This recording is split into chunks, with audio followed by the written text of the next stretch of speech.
one of the things my parents did for me was supply me with various Bibles all my life, from the Bible that was white and was in a zipper folder up and down, including the most recent one about 12 years ago, which I'm still using and I'll refer to later. But in addition to that, my mom gave me this necklace, which I don't know if you can see it at all. Anyway, it's a Mobius strip. It's a circle and it's a Mobius strip. And on it says, I can do all things through Christ who strengthens me. And my mom gave me this, and she gave one to my daughter. And she kept one for herself. And she wears hers all the time. I don't think we mean the same thing by it, but I value it and I like to wear it. And I'm wondering what any of the rest of you, who else was raised or grew up knowing the Bible because it was something your family expected you to know? Anybody else who wants to speak up?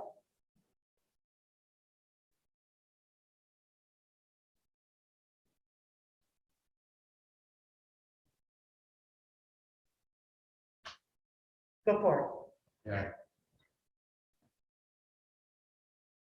I guess people are looking at me because they famously know some of my family antecedents. I was raised in a very rural, isolated area by a pastor and his wife, and so I would fit that bill of what Mary just said. Despite what it sounds like our childhood must have been, our parents exposed us a lot. I mean, like every day, set times to Bible readings and things. And I believe I read the Bible for the first time when I was maybe 10 or 11. I liked, at that age, a boy that age likes all the battles and things. I really looked forward to that stuff, Kings and Chronicles and Joshua, and oh my gosh, that was a lot of fun. Didn't quite get all that stuff the Paul stuff, especially in the New Testament.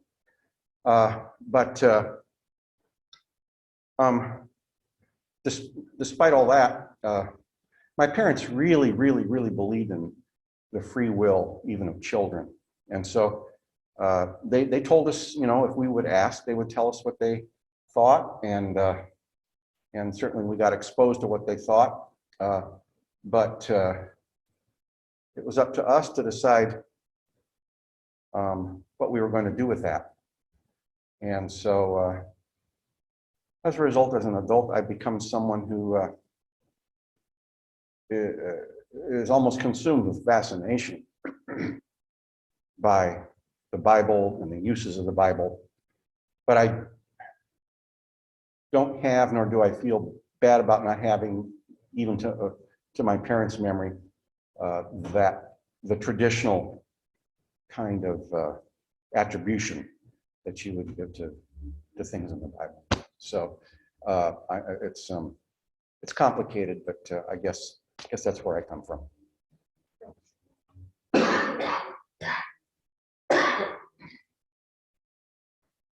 Anyone else?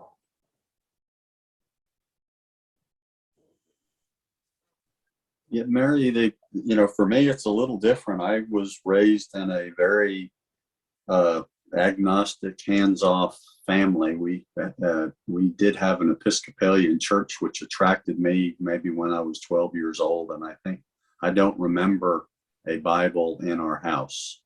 The first Bible that I had, I still have, I got when I was 21. And so that's a little different, maybe scenario.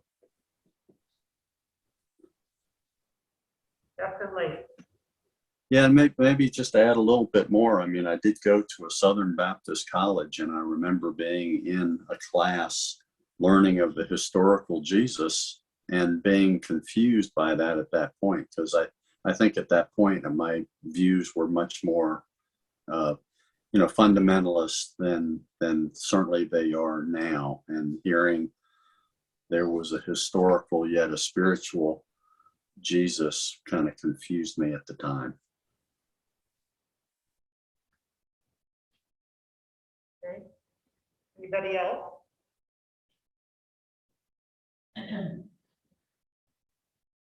Sit down. Same price. Same price. Okay. Mine is a little more similar to Howard's, as my mother was a missionary in a Lutheran missionary, and but day to day there wasn't an emphasis on the Bible, but definitely she was the leader of our children's program at our local church, and we always had vacation Bible school, so we would learn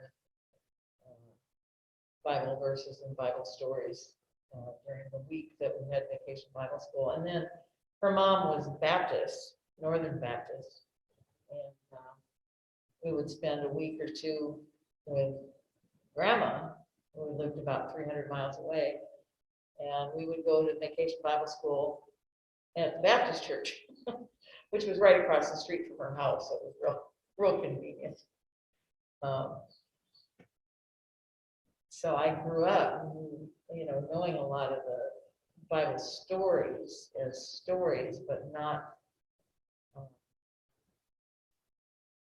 in a study way. It was more children's introduction to some of the key stories of the Bible were. I did read the whole Bible when I was about 10, kind of like Howard said, mostly because I was in the hospital for 10 days with pneumonia, and I didn't have anything else to do. So my mom had, my grandmother, I guess, had given me the Bible that she had originally given her second daughter, my Aunt Mildred, who, when she married, became a Catholic, and this was a King James version, and so my aunt no longer needed that. She needed the Catholic version of the Bible. So I still have that Bible, and I like it because it has a very good concordance. It's a good addition. A real good concordance and lots of additional information that helps make connections and see where the stories tie into each other. So that's kind of my biblical history. Anybody else? When I first had a clearness committee for membership for the Society of Friends, one of the questions that was asked me was, are you inspired by the Bible? And one of the other two people who was with me said, personally, I find English 16th century poetry more inspiring. Which is to say that the Bible is not, for me, the be all and end all. And I found that a very relieving comment at the time. At the same time, I want to talk about today how we may make use of the Bible. I mentioned that this Bible was very special to me because I started using it when I started seeing someone as a spiritual advisor on death row. But one of the inspiring, useful parts about this Bible is it has a blank page next to every page, which is to say it would seem a very useful way to write down things I wanted to be able to say to that person. And in fact, sometimes I just took notes in it because I might want to talk about it with Richard on death row. But I know that's a little bit like the cutting a hole in the Bible to put a key in it theory, but nobody ever questioned the fact that this Bible has approximately a third of it with pages written on the other side. when I went into death row. But I no longer am a spiritual advisor because they changed the rules. And you can't make a gift to a person if you're the spiritual advisor when you can if they're a visitor. So I still visit that man, but I don't take my Bible anymore. But I would really, Right? Only spiritual. only spiritual advisors are allowed to take in their own Bible. When you go in, there's a shelf that has a bunch of Bibles and some other material. It has a Catholic Bible, a Protestant Bible, and it has a Quran. And it's very nice if you happen to be waiting for the guy to come in, pick up a book and read.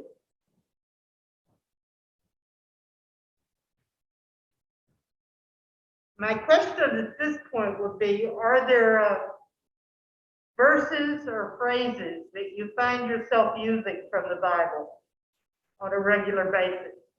One of mine would be, I could use, do all things through Christ who strengthens me. I'm also very fond of Proverbs, a time for all, everything under heaven.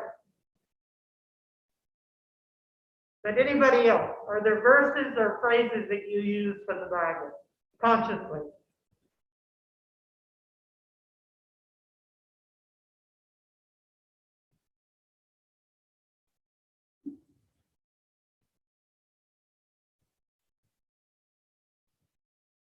Every once in a while, I will lift up my eyes to the hills. Here. It comes to me, not sort of unconsciously, actually.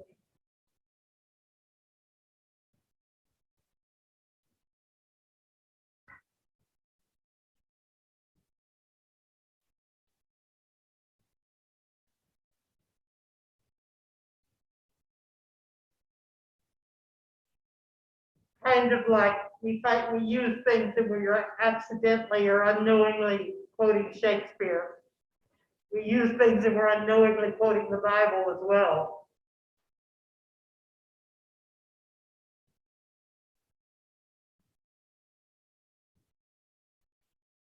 I really use the 23rd Psalm.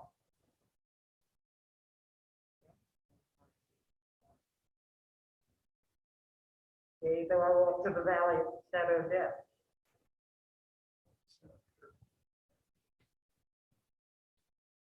Well, I don't know about specific passages, and I think I get this from my dad, who had a very keen sense of how everything in the world worked as narrative, and how how stories were the way that we live our lives, and so, and about how if you take a narrative and start it or end it at a different place than you normally do, you get something else, and how that teaches us.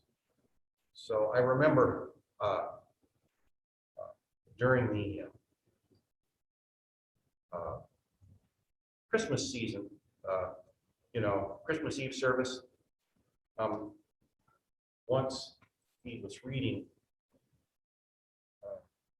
what is very typically read because it's at that time of year or at Easter because it's considered to be foreshadowing of the sacrifice of Christ, so the story of Abraham being asked to sacrifice his son Isaac, and then at the last minute, an angel tells Abraham not to do it, and there's a sacrificial animal that's been caught in the bushes, and Abraham sacrifices that instead. And so Dad, I remember he read that passage, but he stops short of the end of it, and instead, as Abraham and Isaac are going up to this place for the sacrifice, Isaac asks Abraham, but where is the animal? Where is the sacrificial victim? And Abraham simply says, God will provide a sacrifice, my son. And he ended it right there. So, there's that sense of that dramatic tension, and if you end something in a different place, it can give you a different context. So I do that sometimes. I think a little maybe in a spirit of just liking to shake things up a little bit. You know, I like to find these quirky things that people usually ignore. You know, the story where Elijah is hiding in the desert from wrath of King Ahab, and God comes along, and there's a wind, and then there's a fire, and there's an earthquake. And it says each one, but God was not in these things. And finally, here's God. He hears a still small voice speaking. It doesn't say that was God. I think we're supposed to assume that. But I always like to begin that story, the chapter before that, because the reason Elijah is running from the king is because Elijah has just committed mass murder. He has killed 500 priests of the god Baal with his own hand with the sword. So, you know, I mean, you gotta look at this all in context, and so I think I like that because of the it brings a certain dissonance to me. It makes me think about it, you know, and I hope it helps others when I bring it up. It makes me think about it, maybe meditate on it. What is the lesson here? What am I supposed to get from this?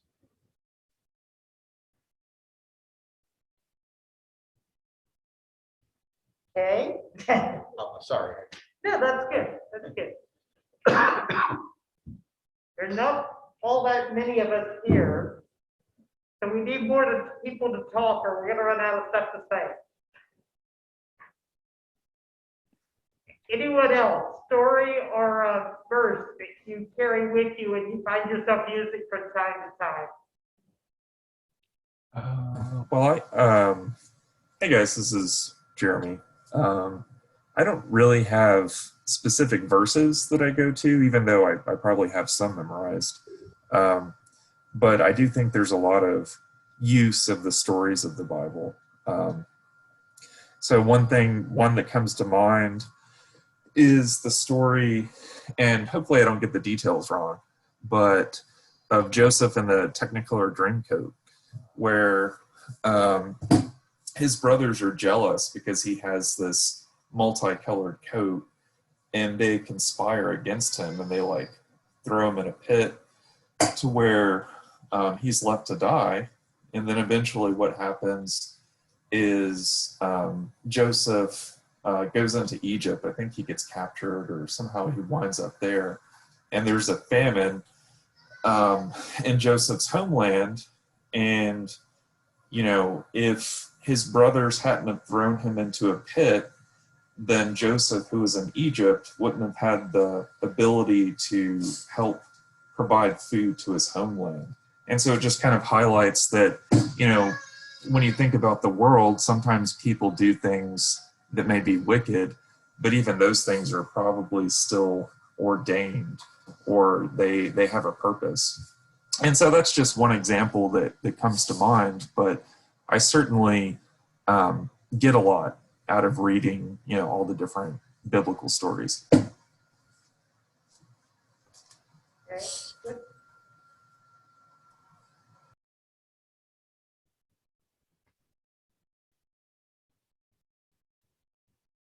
When I think of something in the Bible, I think about a lot. It's the simple 3 words, God is love. And that to me is the true essence of the New Testament.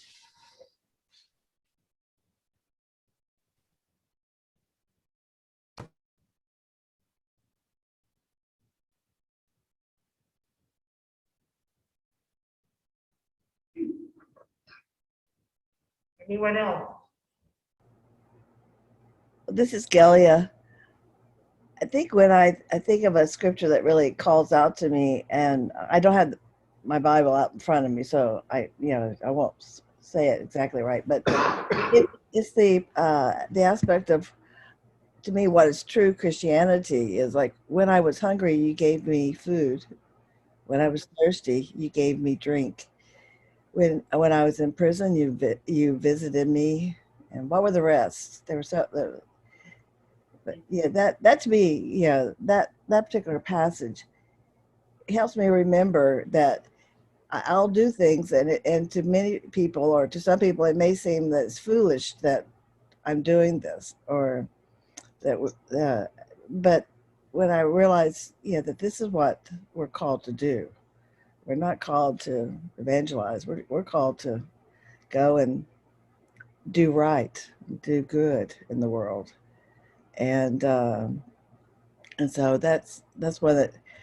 So that scripture comes to my mind often, uh, in moments. Like yesterday, I was driving in Austin, and I'm just still struck by all the people that are without homes, the tent cities everywhere, and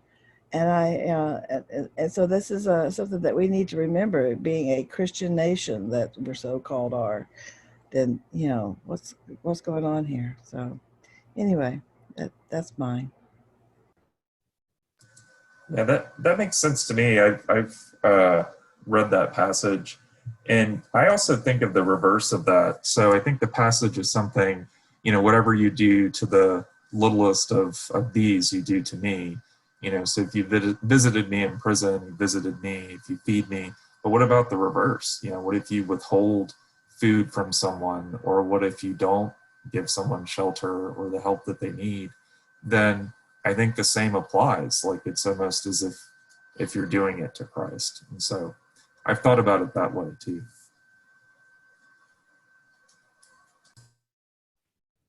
I appreciate that perspective.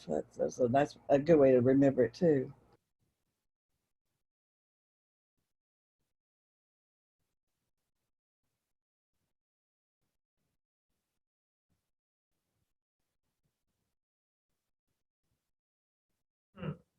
Are there lessons from scripture that you wish you could share with somebody?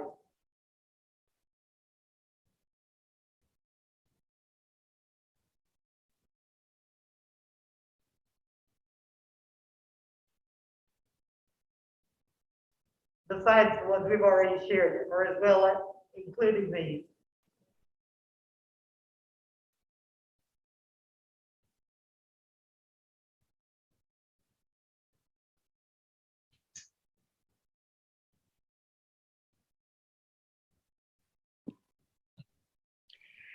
This is Steve. I had no exposure to the Bible growing up. I'm a recovering Catholic, and so that was the province of the priest. The first exposure I had to the Bible was as a freshman in college in a course called Humanities, and we spent half the semester on the book of Job. And I was quite shocked and appalled, if that's what the Bible was. Fortunately, at the end of the semester, the instructor, or I don't think he was a professor at that time, at any rate, made the point that perhaps the author was trying to convey the message that bad things happen to good people, and that at that time, in many ancient societies, when ills befell you, it was assumed that you had done something bad to deserve it. And that maybe the book of Job was a ironic or satiric way to show that bad things, terrible things can happen to even the best of people, and it doesn't mean they've deserved them or earned them. So that's one thing that stuck with me. Many years later, I began teaching first day school and covered all the major stories from both the Old and New Testament over a 2-year curriculum, and was forced to come to terms with a lot of the things, a lot of the stories and parables. I guess the one that I would share the most with my students, and I still think is the most important, is the parable of the Good Samaritan, because you read it and you assume, oh, okay, that was nice that, the people in power ignored him and a lowly person called the Samaritan was walking by and helped out.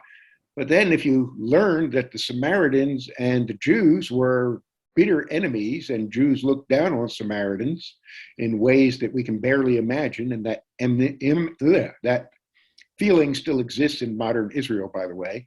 It puts another whole light on it, that not only did this person stop and help the wounded man to great extent, but he was doing something to somebody who was actually a bitter enemy of his people.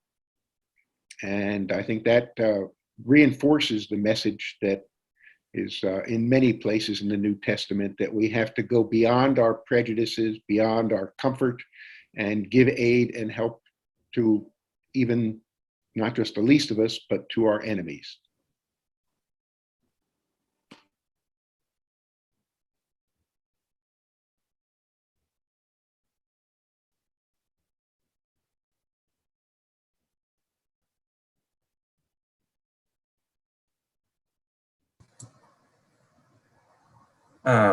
Well, I guess I'll just mention, Steve, that I like your take on the book of Job.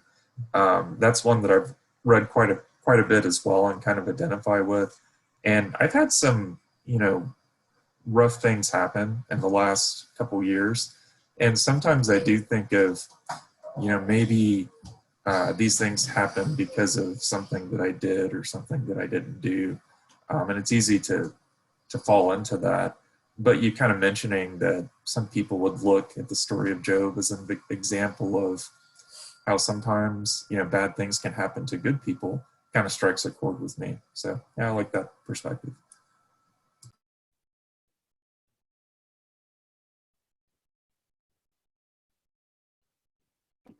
I think he used the term hyperbole, that view the book of Job as hyperbole, so extreme that you should look at it the inverse of what it's portraying.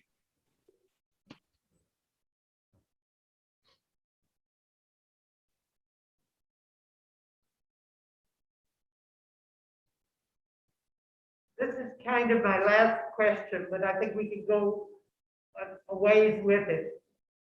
And that is, what is it that you want to claim as a resource or a reference from the Bible, whether you've used it before or not?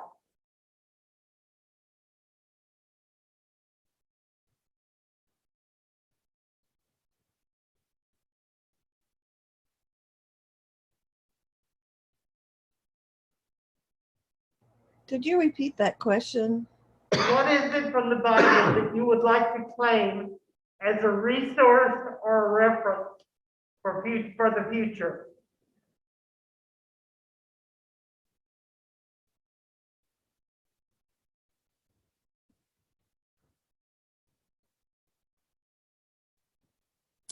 I think in certain ways, the entire Bible can be useful, but one way that I've used it is I like the book of Proverbs, and usually you can read one chapter and like in the morning or something before work or whatever it is you're going to do, and just sort of contemplate each one, think of how it relates to your life, or maybe even reading a chapter per day from front to back. But yeah, it's kind of hard to pick up a specific reference, but I think there's uses for the whole Bible.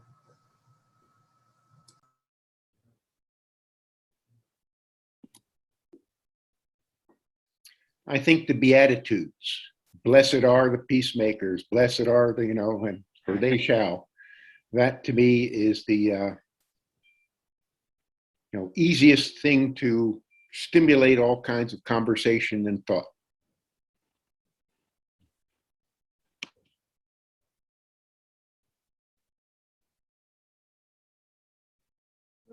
I'm a sparkler, so those of us who wrote the Sparkling Still curriculum several years ago now are engaged in a new project, multiple projects actually. But just recently, we've been asked to identify maybe 10 or 12 Bible stories that could be paired with contemporary picture books that Speak up a little. that could be paired with contemporary picture books such as, the one I thought of was Jesus as a boy in the temple, and the phrase, and the children shall lead them. And Greta Thunberg in the climate activist, she has an actual book that compiles her speeches before various parliaments all over the world. And so if anybody has any ideas about ways we can use some of those Bible stories and pair them in a contemporary book that children could relate to in present time, would be helping with biblical education as well as making it more real for today. That's a lovely project. Submissions will be given to Eric. I have just recently been invited, I guess, have a suggestion. And I want to talk about it with some other people here, like maybe in this room at some point, to participate in dialogue, workshop or something between North American, our kind of Quakers, and more evangelical Latin American friends regarding some uses of the Bible, and in particular in particular the topic that people wanted to start with was the idea of what passages, what passages can we look at that help us think about and Spanish-speaking friends they don't really have a direct translation of the word leading. They typically call it a call, but a call or a leading from God. What passages speak to us, and so this is really all kinds of things that have been coming up in my mind, I'm trying to kind of suggest to people that, because I think the thought was someone got a hold of my name and said, "Oh, Howard, lead this." And I'm like, wait a minute. No, I bet our Latin American friends are people of profound spirituality, and I bet most of the ones who will be in that workshop would have a lot of knowledge of the Bible. So I want there to be some kind of dialogue about how we use these passages, or when I started thinking about it, I started thinking about all the time someone gets called, you think of the road to Damascus, but then you think of I think one of my favorite ones has always been Samuel, because Samuel is a child when he gets this call, and he keeps getting called in the night, and he doesn't know what's going on, and he keeps going to his mentor, he's staying with, and 3 times he thinks his mentor has called him. Finally, just listen to what he says.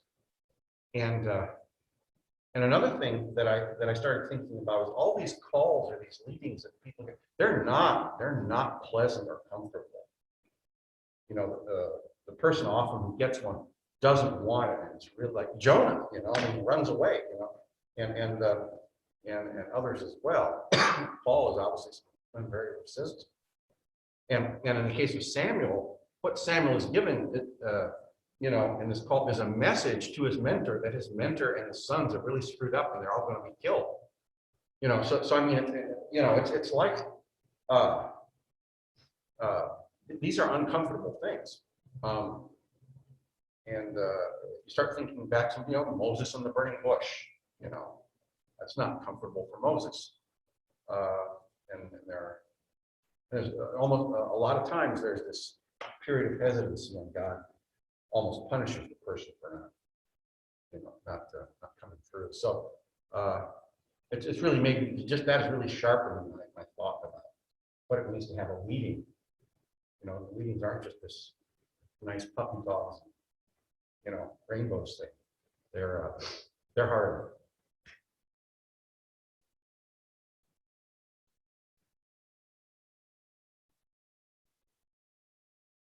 Anybody else? What Bible resource are you claiming for your use?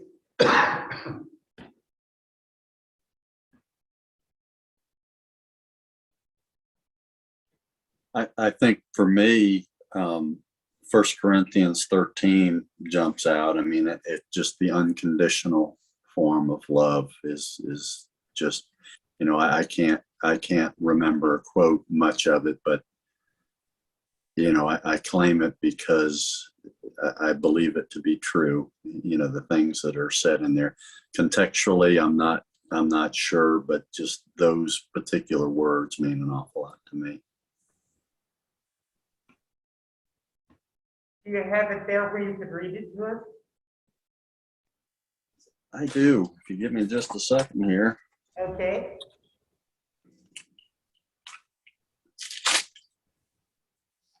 So this is First Corinthians 13, and this is from Revised Standard Version.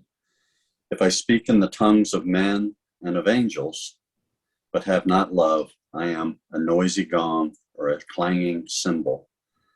And if I have prophetic powers and understand all mysteries and all knowledge, and if I have all faith so as to move mountains, but I have not love, I am nothing. If I give away all I have, and if I deliver my body to be burned, but I have not love, I gain nothing.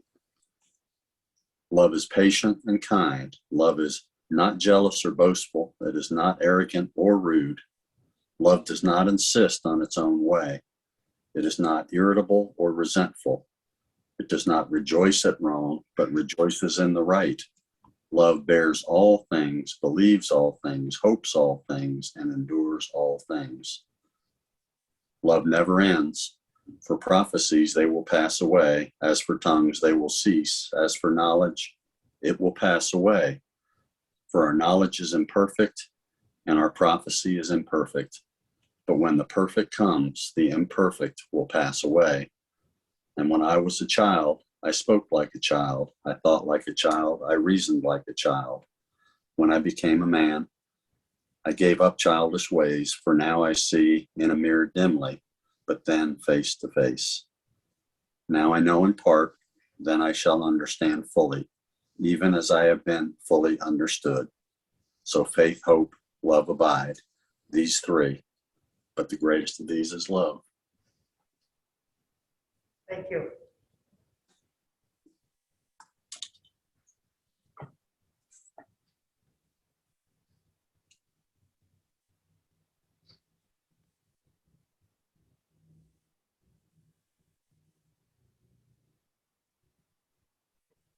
I always feel very moved by that.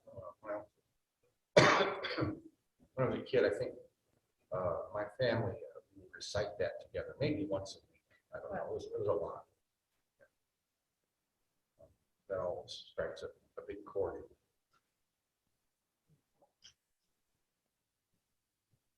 I will go on to another question.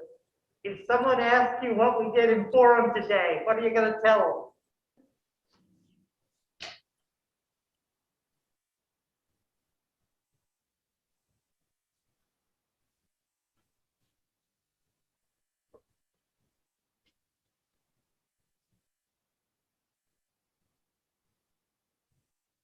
Well, I really had to work my memory trying to think about my religious beliefs and training growing up, because we did go to church sometimes, but I don't remember ever really talking about the Bible outside of church. And until later, I mean, until my maybe late teens. But so I really don't know. We just weren't real big on the Bible, I guess.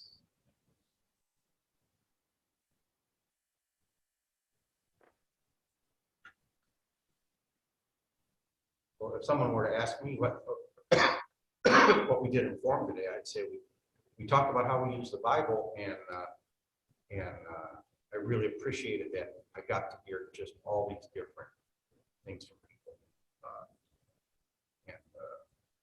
One thing I got to have my kind of quirky perspective. So.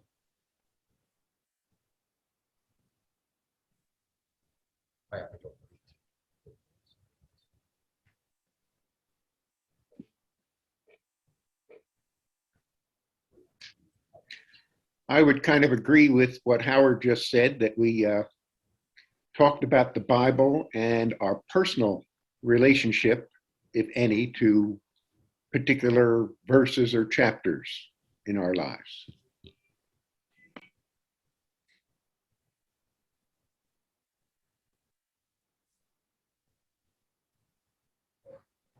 I would also add with what's been said that there are phrases and topics that come up in our day-to-day life, uh, uh, that make you think about life lessons, and things like the lilies of the field don't worry. The birds are doing just fine. They don't worry, so you don't worry. These types of things, and these are things that come through our mind and our speech. And people who are religious and not religious alike use these types of, uh, of phrases, and as they're there to help get us through the rough times, or to help us think about shifting our mind a little bit to a more positive, or an action we can do, or something like that.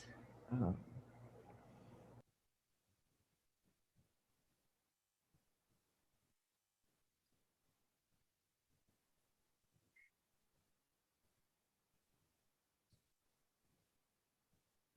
I think I found another topic for a forum.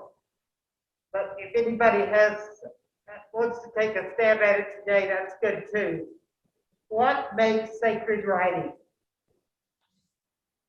Or what makes writing sacred?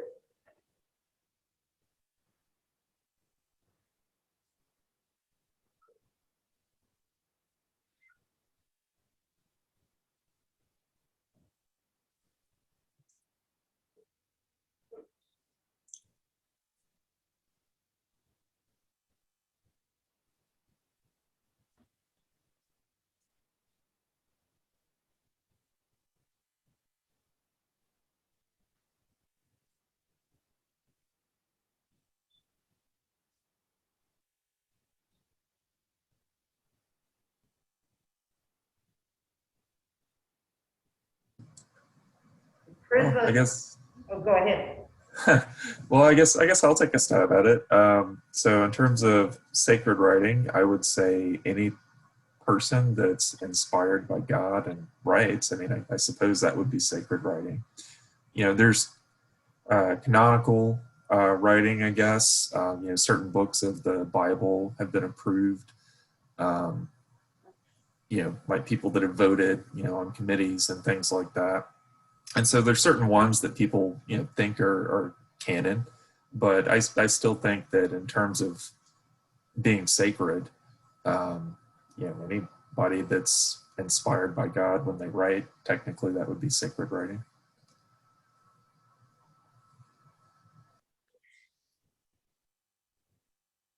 Yeah, I was thinking about what books Polinsky Unit Prison puts out for visitors to use. They have a lot of kids' books, and the kids' books are in all varieties. But all the adult books are from one tradition or another defined as sacred.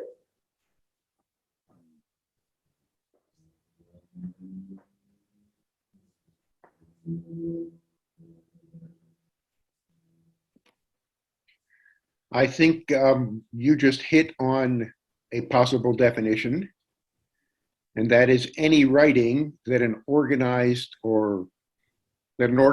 group declares as sacred is sacred.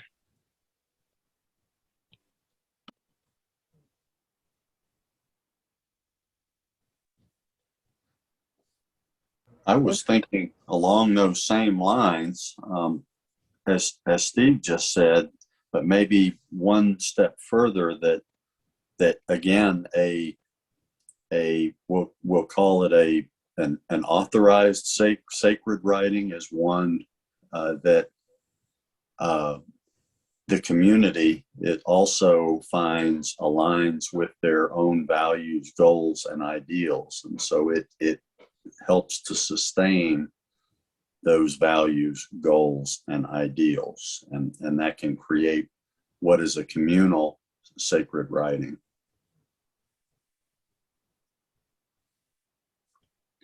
I think as a Quaker, we need to take that one step further.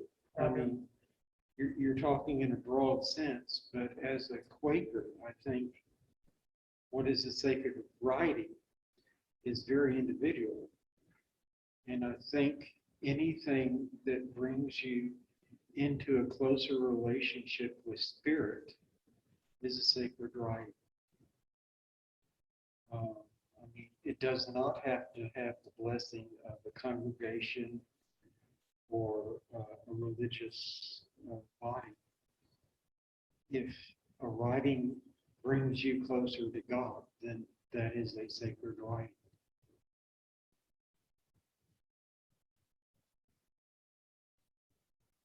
And there's passages, as we all know, that we struggle with in our sacred texts, such as Lot's daughters.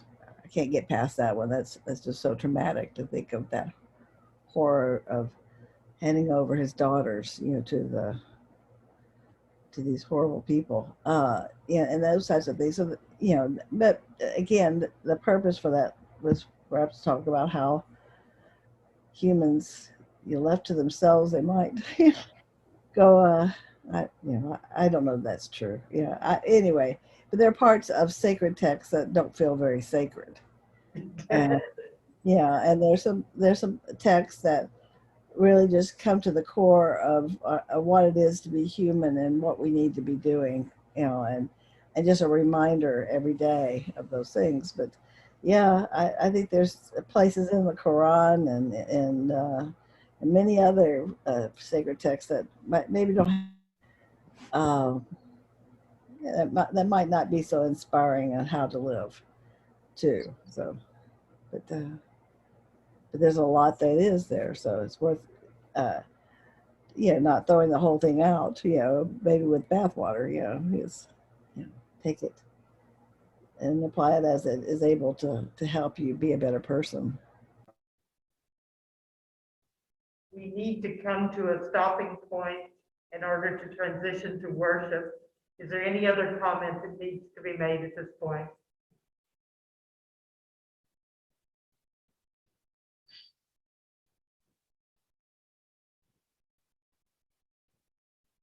Thank you, friends.